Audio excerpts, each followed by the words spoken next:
Só com o cupom FBUTEC você ganha até R$100 de bônus para apostar na KTO. Tá esperando o quê? Link na descrição. Foi você que levou o Bertozzi pra Trivela? Ou não?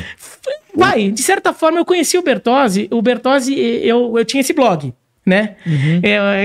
De futebol. O Bertozzi, ele tinha o futeboleuropeu.com.br, que era um site que fazia só notícias de futebol europeu, só noticiário mesmo, né? As notícias de futebol europeu, na época, o Globoesporte.com, e a ESPN dava menos atenção no noticiário mesmo sobre futebol europeu, né? Então, o dele cresceu muito assim. E como nós dois éramos meio independentes, a gente acabou se cruzando, assim, por Orkut. Então a gente se cruzou no Orkut, depois a gente se adicionou no MSN e a gente ficava batendo papo. Então, assim, no final das contas, a gente ficou amigo assim, né? E porque no final, assim, o meu interesse era o mesmo do dele, que é que uma mídia independente que fala de futebol de uma forma diferente, com um enfoque diferente do que se falava muito na época, e a gente tá falando ali de começo dos anos 2000, que isso florescesse, que ganhasse destaque e tudo, né? E a gente era muito ativo no Orkut, de ficar conversando com as pessoas, tudo, que hoje todo mundo tem um trabalho de rede social, tudo naquela época tinha muito ali, né? A gente ficava no Orkut e tudo. A comunidade do futeboleuropeu.com.br no Orkut era gigantesca. Né? Nos fóruns, né? Nos fóruns batendo ali. Papo nos fóruns. Nossa, então. Eu lembro dessa época. E daí foi assim que eu conheci o Bertozzi. Eu meio que até indiquei ele para um trabalho que me convidaram. Eu tinha acabado de chegar na Trivela. Então, tinha acabado de chegar, né? E me convidaram para trabalhar no site da FIFA na Copa de 2006. Olha, mas aí era uma coisa assim, era um freelancer durante um mês, né? O mês da Copa do Mundo, como moderador dos fóruns ao vivo dos Jogos da Copa. Nossa. Então tinha os Jogos da Copa, né? Tem aquela página ao vivo que fica dizendo lance a lance o que tá acontecendo, e lá era aberto para comentários. Então era ficar moderando esses comentários. Daí um amigo meu que trabalhava na FIFA me convidou, eu falei, putz, acabei de aceitar um emprego novo, não vou sair, né? E eu não vou conseguir também fazer as duas coisas ao mesmo tempo. Mas eu tenho um amigo para indicar, eu indiquei o Bertozzi, ele ficou trabalhando no site trabalhou? Ele foi. Caramba, cara. Ele ficou moderando lá, e ele falou que tinha que ficar apagando incêndio, porque era a página em português da FIFA, né? Então os brasileiros e os portugueses ficavam se matando lá nos comentários, ele tinha que ficar apagando incêndio. E daí em 2007, a Trivela tava pensando em contratar o Bertozzi. E daí o Caio Maia, que era o chefe lá, me perguntou. Eu falei, não, contrata, o cara é gente boa, trabalha pra caramba, tudo, vai lá falar com ele. Daí o Bertozzi foi contratado para a Trivela na época. Daí a gente começou como repórter, né? Teve uma época que eu era editor da revista e ele era editor do site da Trivela. E nós dois mandávamos no Gustavo Hoffmann, que era divertido. Mas é muito louco como surgiu uma equipe muito legal daí, né, cara? E importante, assim, pro jornalismo brasileiro, que a ESPN também acabou fomentando isso, né? E levando bastante essa galera, né? Todo mundo foi praticamente pra lá, assim.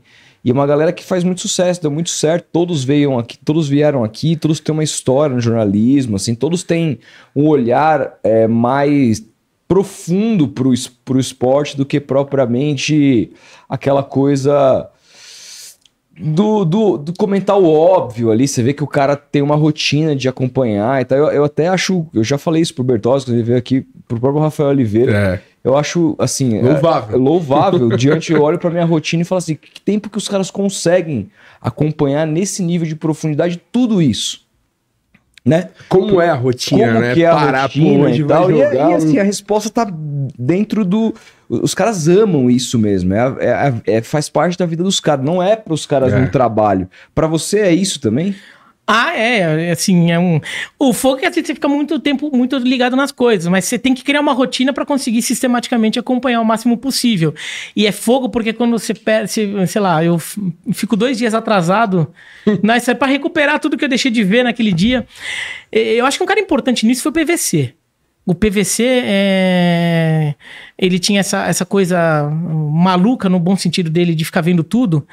E ele criou um novo padrão. Assim, hoje o público parou a não aceitar mais o comentarista que não tem a noção do que ele tá... Sabe, tá falando muito por achismo, tudo.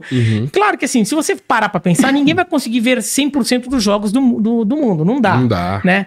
Mas você tem que ter visto alguns jogos, você tem que estar acompanhando, você tem que ter noção da escalação do time, você tem que ter noção de como o time joga quando vai falar. E isso o PVC trouxe muito, acho que isso criou um parâmetro que o torcedor começou a não aceitar mais outra coisa. Sobretudo o torcedor que fugisse de Flamengo, Corinthians, São Paulo, Palmeiras, Vasco, sei lá, dos times mais falados, na imprensa nacional, que tem mais espaço.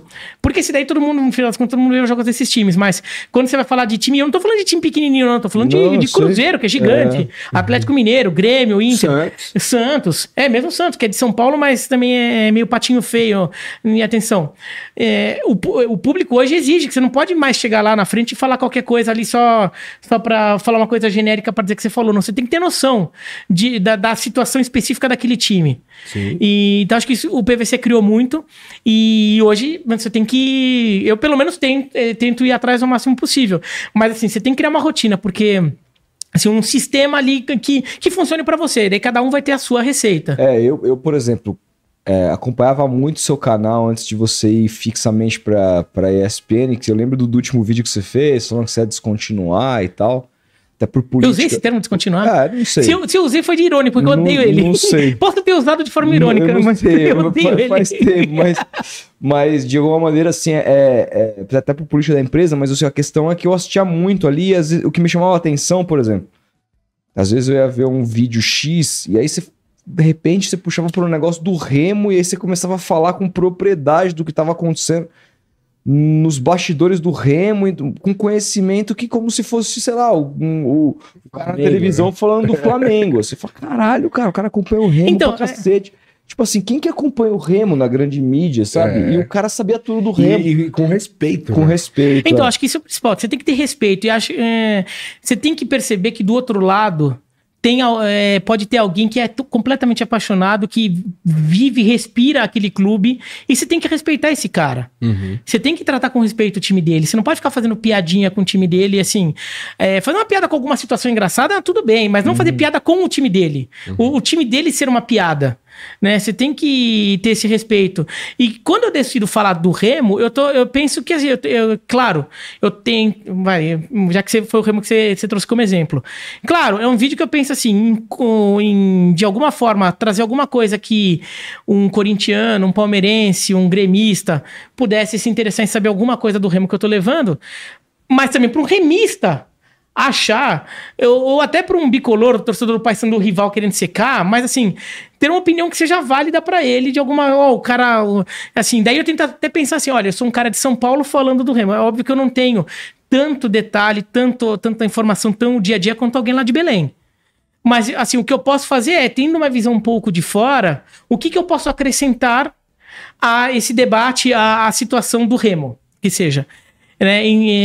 Mas eu tenho que me informar, não é ficar falando uma coisa genérica. Não, porque o Remo tem uma torcida maravilhosa, porque o Remo no Mangueirão, porque o Remo é um absurdo o Remo estar na Série C do Brasileiro. Isso todo mundo sabe. O Remo é um time que tem potencial para ficar entre Série A e Série B. É um time com potencial para se estabelecer entre os 40 principais times do Brasil. Né? Sim, sim. Que são os times que ficam entre Série A e Série B. Por causa da torcida que tem, porque ser um dos dois gigantes do norte do país. Uma das camisas mais lindas do futebol brasileiro. A camisa é maravilhosa. Camisa maravilhosa. Então, o Remo tem esse potencial. Agora, assim, falar isso, todo mundo sabe. O torcedor do Remo também tá cansado de ver essa ladainha. Daí eu fico pensando, o cara tá cansado de ver gente de São Paulo, do Rio, com esse discurso meio condescendente de ficar querendo puxar saco. Então, assim... O Remo é um clube que... hoje tá na Série C. Eu me lembro que fiz um vídeo do Remo quando o Remo subiu, né? Ele acabou caindo de novo depois. Mas... de pesquisar. Daí o que eu faço? Bom, eu tento ver alguns jogos do time pra entender o que estava acontecendo, né? Então, assim, no dia a dia eu já tento ficar acompanhando o máximo possível de times, todos os jogos que estão acontecendo, né? Só que daí quando eu vou falar de algum time que eu sei que eu não tenho acompanhado tão de perto assim, eu tento ir atrás. Daí eu especificamente pego alguns jogos pra ver, pra tentar entender o que aconteceu, me informar, ler, e muitas vezes, se eu tiver algum amigo, algum conhecido que eu confie, né, que seja, no caso de Belém, ou seja um torcedor do Remo, entrar em contato com ele, assim, normalmente eu já fico sempre de tempo em tempo vai puxando aquele papo, assim, né, sempre manter a conversa viva no WhatsApp, e como é que tá as coisas, bababá, né, mas aí puxa assim, tô pensando em fazer um comentário do Remo, eu pensei em falar isso, assim, a situação que eu vejo é essa, faz sentido? Eu tô comendo alguma bola? Tá? Tem alguma coisa que eu tô deixando escapar?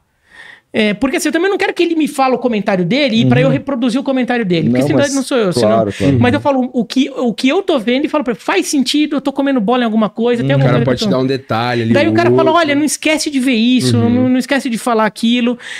Não, isso aqui eu não tinha pensado, mas é bom mesmo, foca nisso. Isso é de uma humildade legal também. Porque não, assim, eu tenho que admitir que assim... Claro. E isso eu adoto, se eu vou fazer específico de algum time que de fato seja...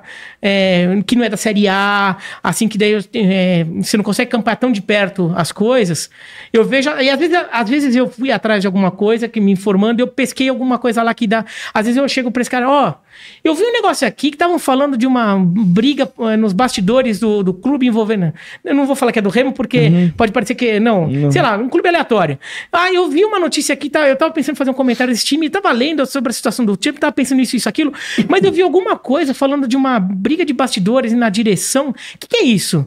É um negócio grande, é relevante, um cara que é de lá ou é torcedor e acompanha mais, daí às vezes ele me explica. Às vezes eu falo, não é também... Aí às vezes até fala, não, a pessoa também tá querendo criar caso, sei lá o quê. Eu falo, não, fala um pouco assim, não esquece não, porque isso é importante.